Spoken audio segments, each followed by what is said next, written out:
আমার মুক্তি আলোয় আলোয় এই আকাশে, আমার মুক্তি আলোয় আলোয়।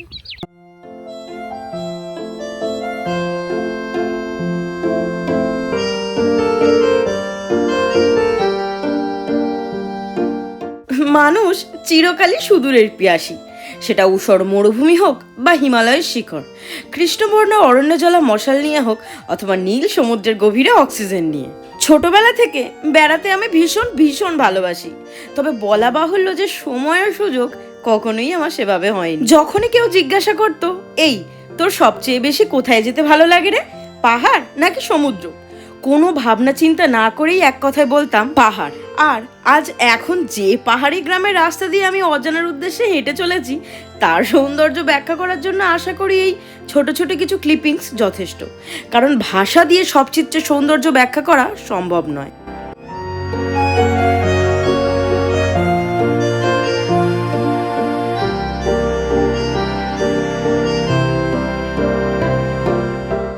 আজ আমাদের তিনচুলেতে দ্বিতীয় দিন। প্রথম দিনের অভিজ্ঞতা তো আগের ব্লগে আমি শেয়ার করেছি, আর আজ আমরা তিন মূর্তি মিলে এখন চলেছি তিনচুলের একটা বিশেষ ভিউ পয়েন্টে।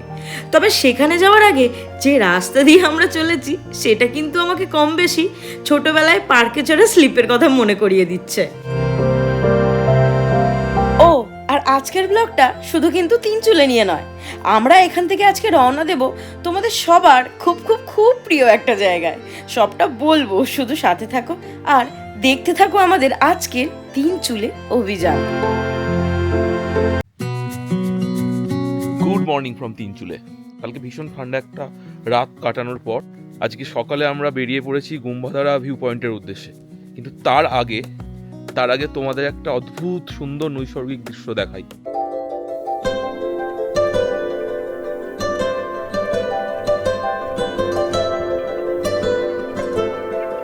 পাহাড়ের আড়াল থেকে সূর্যি মামা খিলখিলিয়ে হাসছে, আর সেই দৃশ্যটা একাধারে মনোমুগ্ধকর এবং ব্রেথ টেকিং। এত অসম্ভব সুন্দর লাগছে সকালের তিনচুলেকে। এখন চলো দেখা যাক, গুম্বাধারা ভিউ পয়েন্টের উদ্দেশ্যে আমরা বেরিয়ে পড়েছি, ওখানে গিয়ে কি দৃশ্য আমাদের জন্য অপেক্ষা করে। লেটস গো।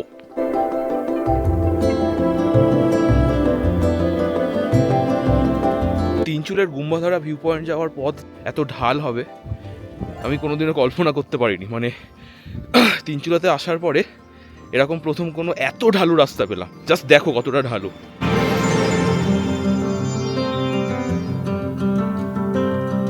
পাহাড়ি রাস্তায় হাঁটার মজাই আলাদা, সে যতই ঢাল থাকুক না কেন। প্রতিটি বাঁকে বাঁকে নতুন কিছু আবিষ্কার করার জন্য মন উৎসুক হয়ে ওঠে। সত্যি তিনচুলে একটা রঙিন গ্রাম। এখানে প্রতিটি হোমস্টেতে একটা ছোট্ট পুচকে জায়গা থাকলেও না, সেখানে রঙিন ফুলের গাছ লাগানো। বিশ্বাস করো, এক ফোঁটাও বাড়িয়ে বলছি না। এখানকার আকাশ বাতাস, রাস্তাঘাট, জঙ্গল, সাথে মানুষজন, সমস্ত কিছুর প্রেমে পড়তে তুমি বাধ্য। আর এই রাস্তা দিয়ে আসার পরে এইবারের ভিউটা দেখো। কি পাহাড়ের বুকে রোদের খেলা দেখা যাচ্ছে তো? এই লম্বা পাহাড়ের বুকে এক চিলতে রোদের হাসি। নিচের রাস্তাগুলোর বার্ডস আই ভিউ দেখো। আমাদের কিছু বন্ধুরা যারা অন্যান্য হোমস্টেতে আছে, তাদের হোমস্টেগুলো এই নিচের রাস্তা দিয়ে যেতে হয়। শুধু পাহাড়ের বাঁক নয়, চোখে পড়লো সেই মনোমুগ্ধকর বরফের স্তূপাকৃতি পর্বত, যার টানে হাজারো মানুষ বছর বছর ধরে এই পাহাড়ে ছুটে আসে। হ্যাঁ, কাঞ্চনজঙ্ঘা। এই শীতকালে এখানে আসার এই একটা বিশাল সুবিধা, আকাশ পরিষ্কার থাকলে রাস্তা দিয়ে হাঁটতে হাঁটতে আমাদের কাঞ্চনদাকে দেখতে পেয়ে যাবে। তিনচুলে থেকে যখন গুম্বাধারা ভিউ পয়েন্ট আসি, তখনকার পরিবেশ আর এখনকার পরিবেশের মধ্যে কি অদ্ভুত পার্থক্য তৈরি হয়েছে। আমরা যখন যাই তখন সূর্য ঠিকঠাক ওঠেনি, তখন এই পাহাড়ি রাস্তা প্রায় অন্ধকারাচ্ছন্ন, আকাশ তখন পরিষ্কার হয়নি। আর এখন যখন গুম্বাধারা ভিউ পয়েন্ট দেখে আমরা ফিরছি, কাঞ্চনজঙ্ঘা দেখে আমরা ফিরছি, তখন আকাশ পুরো নীলাভ, সূর্যের মিষ্টি আলো আমাদের মুখে এসে পড়ছে। আর সব থেকে পার্থক্য হচ্ছে, যখন আমরা গুম্বাধারা ভিউ পয়েন্টে যাই তখন ছিল উতরাই এবং সহজেই তত্তর করে নেমে গিয়েছি। আর এখন উঠছি, জাস্ট চড়াইটা দেখো। ও, আমরা যারা সমতলে হাঁটি তাদের তো এত চড়াই ওঠার খুব একটা অভ্যাস নেই, এখন প্রায় দম বেরোনোর অবস্থা। কিন্তু আমাদের কাছে তো বিস্কিট নেই। এখানে তো দোকান নেই, আগে দোকান আগে। চলো চলো চলো, লেটস গো। সকালে আমাদের দুটো বন্ধু হয়েছে, বেচারিরা এই ঠান্ডায় রাস্তায় ঘুরছিল, আমাদের দেখে লেজ নাড়ানো আরম্ভ করেছে। আর এই বেচারি দুটো তো ভয়ে আধমরা। আসলে আমার মনে হয় এদের খুব খিদে পেয়েছে, দেখো রাস্তার চারিদিকে শুকে বেড়াচ্ছে। আমার মনে হয় সামহাও এরা কিছু খাবার চাইছে। এবার এখানে তো মুশকিলটা হলো আশেপাশে কোনো মুদিখানা দোকানও নেই যে আমি একটু বিস্কিট কিনে এদের খাওয়াবো। দেখা যাক যদি আশেপাশে কোথাও দোকান পাওয়া যায়, আমি আমার এই নতুন দুই বন্ধুকে যদি কিছু বিস্কিট খাওয়াতে পারি। চলো, কাম বেটা, হাউ সুইট, কাম বেটা, লো। এ হলো নিমো। প্রথমে তো সে মুখ ঘুরিয়ে বসেছিল, কিন্তু পরে ওর মালিক এসে ওকে খেতে বলায় তবেই কিন্তু ও খাচ্ছে। ভাবো তো ও কতটা বাধ্য। দেখো কি সুন্দর বন্ধু হয়ে গেছে। নাও বেটা, নিমো, কাম কাম, গুড বয়। একটা একটা করে দাও, একটা একটা করে দাও, কিচ্ছু বলবে না। আঙুলটা দূরে। নিমো বলো, নিমো বলো। মিমো, নিমো না মিমো। এ নাও, একটা একটা করে দাও। এসো এসো মিমো। এসো। আচ্ছা ওটা খেয়ে নাও, তুমি ওটা খেয়ে নাও। শুনেছিলাম পাহাড়ে নাকি সবাই খুব ফ্রেন্ডলি হয়, আর কথাটা একদম ঠিক। প্লিজ। একটা জিনিস দেখো বাবু, নর্মালি আমাদের শহরে কি হয়, মুদিখানার দোকান, তার বাইরে খেয়ে যত্র যে সে নোংরা করে ফেলে যায়। পাহাড়ের কোলে ছোট্ট একটা দোকান, কিন্তু সেখানেও দেখো এদের সিভিক সেন্স কত ভালো। এখানে একটা ডাস্টবিন রেখে দিয়েছে, মানে তোমরা যাই খাও সেটা এখানে ফেলে দাও। আর এই যে বাড়িটা দেখছো, এটা কিন্তু নিমোর বাড়ি। যদিও এটা শুধু বাড়ি নয়, এটা একটা হোমস্টে। টাটা।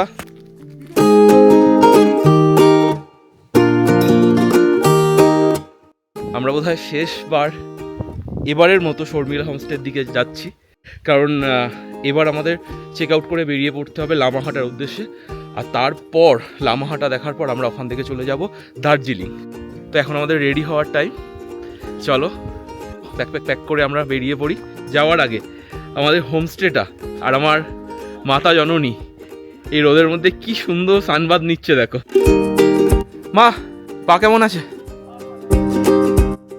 এই কটেজটাতে আমরা ছিলাম, শর্মিলা হোমস্টে।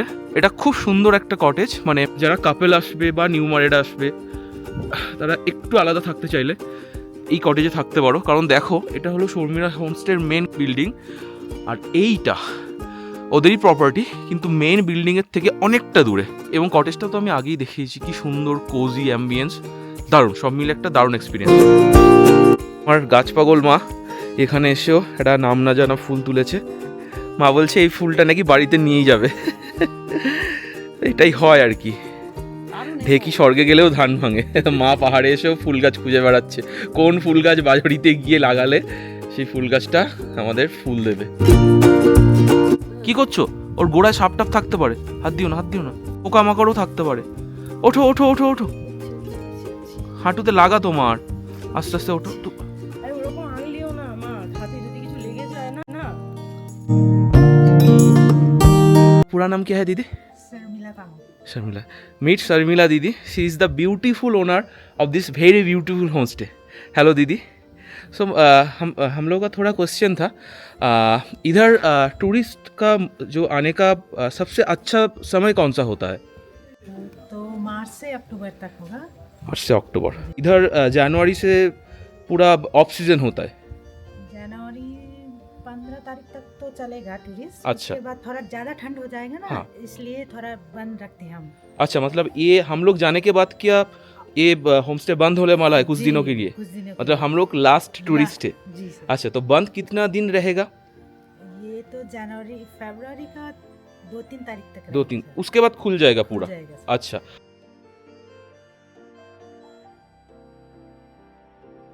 একটা কথা তোমাদের জানিয়ে রাখি বন্ধুরা, এই সময়টা বিশেষ করে মানে এই পুরো ধরো থ্রু আউট জানুয়ারি মাস পুরো তিনচুলোটাই প্রায় ট্যুরিস্ট শূন্য হয়ে আছে। খুব খুব খুব হাতে গোনা কম ট্যুরিস্ট খুঁজছে।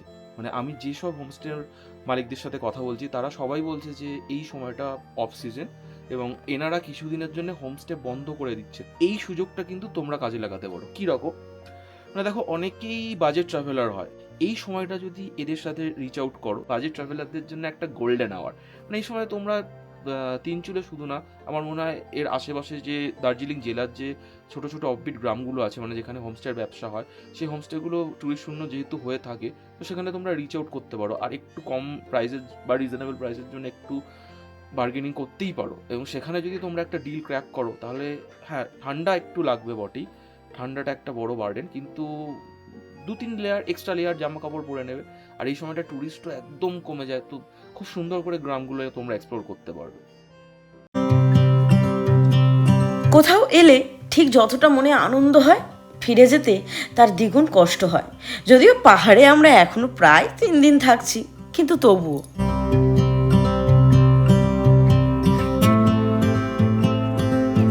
ব্রেকফাস্টে কি কি আছে? পুরি পুরি আটার না আটার, হ্যাঁ না না ভালো ভালো, খুব ভালো। আমরা তো খাচ্ছিলাম একভাবে, আর একজন খাচ্ছে দেখো কিভাবে। ব্যাগটা এত হেভি, এত ভারী হয়েছে যে কারণের জন্য ওকে দাঁড়িয়ে দাঁড়িয়ে খেতে হচ্ছে, কারণ এই ব্যাগটা নামালে না সত্যি মানে আর বসা যাচ্ছে না, ব্যাগটা একেবারে গাড়িতেই তোলা হবে। ব্রেকফাস্ট পর্ব শেষ, এবার we are heading towards Lamahatta. Let's see ওখানে আমাদের জন্য কি অপেক্ষা করে আছে। ইউটিউবে যা দেখেছি তাতে তো লামাহাটা ডেফিনেটলি ডিসঅ্যাপয়েন্ট করবে না বলে মনে হচ্ছে, বাট ইউ নেভার নো কি থেকে কি হতে পারে।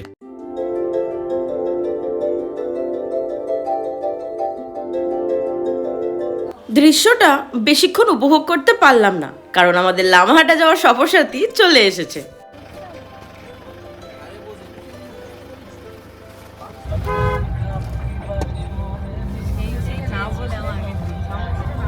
কি কেমন লাগছে রাস্তা?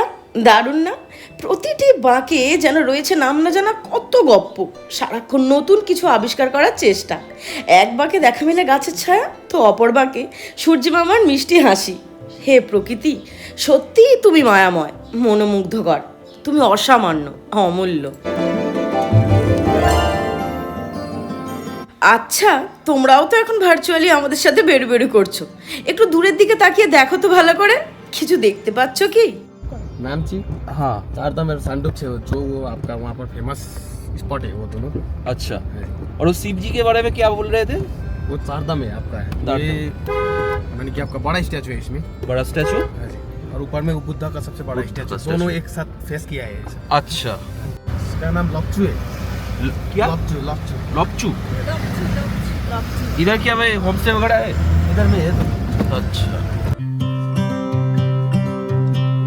উফ, এই রাস্তাটা কি মায়াবী না? সবুজের মাঝে এত শান্তি লাগছে, মনটা কি বলবো। মন বলছে এই রাস্তা যেন শেষ না হয়। উফ, অপূর্ব অপূর্ব। জঙ্গল আমার ভালো লাগে, এটা ঠিক, কিন্তু পাহাড়ের চেয়ে বেশি নয়। আচ্ছা, তোমাদের সবচেয়ে বেশি কোনটা ভালো লাগে আমাকে প্লিজ কমেন্টে জানিও। আর এটাই হলো লামাহাটা ইকো ট্যুরিজম পার্ক। তিনচুলা থেকে আমাদের এখানে আসতে সময় লেগেছে মাত্র 20 মিনিট। চারিদিকে শুধু মাথা উঁচু করা পাইনের শাড়ি, দারুণ না? हम लोग 8 बजे ओपन होता है, तो शाम को 5 बजे बंद होता है, ठीक है। अच्छा, आप 8 बजे के बाद दिन भर घूम सकते हैं, कोई। अच्छा, वाह, ওকে, থ্যাংক ইউ। এটা লামাহাটা ইকো পার্কের টিকিট কাউন্টার। এখানে একটু বলে রাখা ভালো যে এখানে টিকিট প্রাইস এখন বর্তমানে চলছে 20 টাকা জনপ্রতি, আর সকাল 8টায় খুলে যায়, সকাল 8টা থেকে বিকেল 5টা অবধি এটা খোলা থাকে। তো তার মধ্যে তোমরা এখানে যতক্ষণ খুশি এক্সপ্লোর করতে পারো, কোনো বাধা নেই। চলো এক্সপ্লোর করা যাক। ইয়েস, কাম কাম।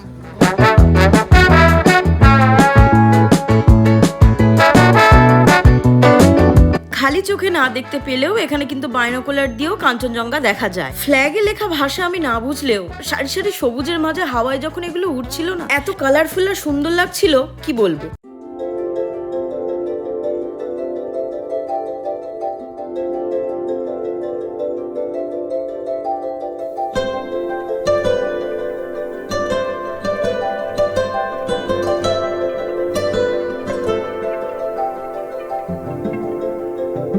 দার্জিলিং জেলার অ্যাস্থেটিক্যালি যত সুন্দর সুন্দর ভিডিও আছে, আমার মনে হয় তার 50% এই লামাহাটা ইকো পার্ক থেকে নেওয়া। মানে এই পার্কটা অ্যাস্থেটিক্যালি এত সুন্দর, এত সুন্দর, তুমি যে দিকে ক্যামেরা ঘোরাবে সেই দিকে ফ্রেম। দেখো কি সুন্দর না, টুরিস্টরা ওদিকে ভিড় করে আছে, আর আমার তো একটু মাথার মধ্যে পোকা কিলবিল করে অ্যাডভেঞ্চারে, তো আমি একটু ফাঁকা রাস্তার দিকে যাচ্ছি, যদি কিছু শর্টস পাওয়া যায় যেগুলো আমি আমার ভিডিওতে ইউজ করতে পারবো। আমি সত্যি বুঝতে পারছি না কেন টুরিস্টরা পিছনে ভিড় করে আছে। মানে এদিকে এত সুন্দর সুন্দর ফ্রেম, একটাও লোক নেই আমার পিছনে। ওইদিকে জাস্ট ঠিক করছে লোকজন। আমার সবসময় মনে হয় যে এক্সপ্লোর করতে কখনো ভয় পেও না, মানে একটু আলাদা ট্র্যাকে হাঁটার চেষ্টা করো, তাহলেই তুমি এমন আনএক্সপেক্টেড ফ্রেম পেয়ে যাবে যেগুলো তোমাদের সারা জীবনের মতো মনে থেকে যাবে।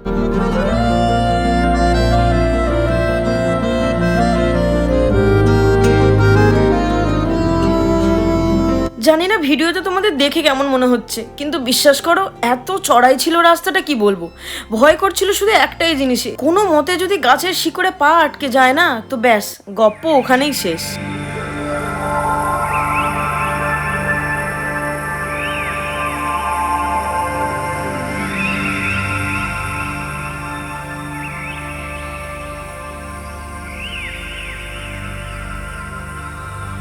আমরা অদ্ভুত রকমের একটা হাইকিং করছি, কিরকম দেখাই।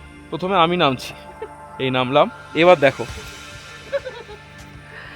এই যে দুজন, এবার আমি একজনকে হাত বাড়িয়ে দিলাম নামার জন্যে, আপনি আসলেন, এবার দেখো। তো এই হচ্ছে টিম ওয়ার্ক। এবার টিমের মধ্যে আমি সবার পিছনে চলে আসছি, আমাদের লিড করছে শিল্পা। আস্তে আস্তে আস্তে, তাড়াহুড়ো করবে না, শিকড়ে বাই চান্স স্লিপ খেলেই নিচে। চলো চলো চলো, এই রাস্তাটা তোমরাই লিড করতে পারবে, নারী শক্তির জয়। এবার এখানে কি গান দেওয়া যায়? कंधों से मिलते हैं कंधे, कदमों से कदम मिलते हैं, हम चलते हैं जब ऐसे तो दिल दुश्मन के हिलते हैं, জন্ম কে সাথী हम साथ साथ हैं। ছোটোখাটো একটা হাইকিং এক্সপিরিয়েন্স হলো। আমি দেখাই রুট ম্যাপটা। আমরা উঠেছিলাম ওইখান থেকে, ওই ওপরে একদম ওখান থেকে রাস্তাটা চলে গিয়েছিল ওখান থেকে ওই দিকে, আর রাস্তা এই খাড়াই। বলো কেমন এক্সপিরিয়েন্স এই হাইকিংয়ের লামাহাটা ইকো পার্কে? তুমি আর আমাকে বলো না, এত মানে ভয় করছে সত্যি বলছি। কারণ গাছের শিকড়ে যদি ইন কেস একটু পা আটকে যায় বা পাটা স্লিপ করে যায়, পুরো একদম খাতে। শিল্পা বলো কেমন এক্সপিরিয়েন্স? মারাত্মক ভয়ঙ্কর সুন্দর, এক কথায় বলতে ভয়ঙ্কর সুন্দর।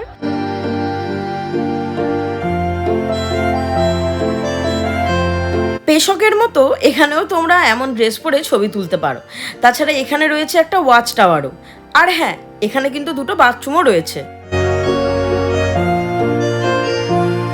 তোমরা যদি চাও মাত্র 30 টাকার বিনিময়ে এই বাইনোকুলার দিয়ে কাঞ্চনজঙ্ঘা আর সাথে বিগ বুদ্ধা স্ট্যাচুও দেখে নিতে পারো। জানো তো, আকাশে মেঘ থাকার কারণে মা ভালোভাবে কাঞ্চনজঙ্ঘা দেখতে পায়নি, শুধু বিগ বুদ্ধা স্ট্যাচুই দেখেছে। আর উনি কিন্তু এটার জন্য মাত্র 10 টাকা নিয়েছেন। ভাবো তো উনি কতটা সৎ। লামাহাটা ঘোরা শেষ, এবারে মা, বাপি আর বোনের ফিরে যাওয়ার পালা। দেখেছো না?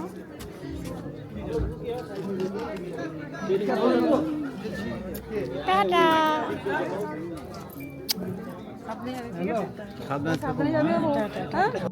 একদম সাবধানে থাকবে।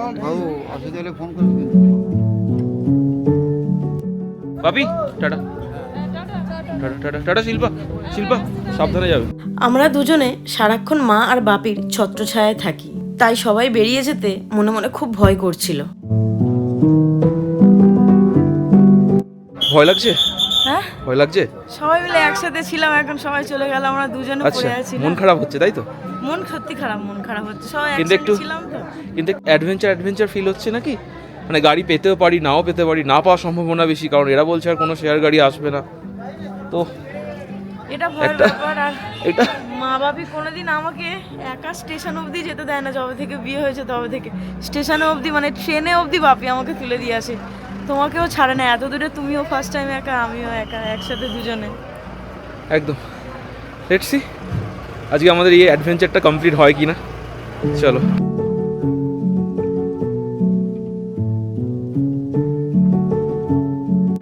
It's been an hour. আমরা এখনও কোনো রকম গাড়ির কোনো ট্রেসই পাইনি, যে গাড়ি আমাদেরকে দার্জিলিং নিয়ে যাবে।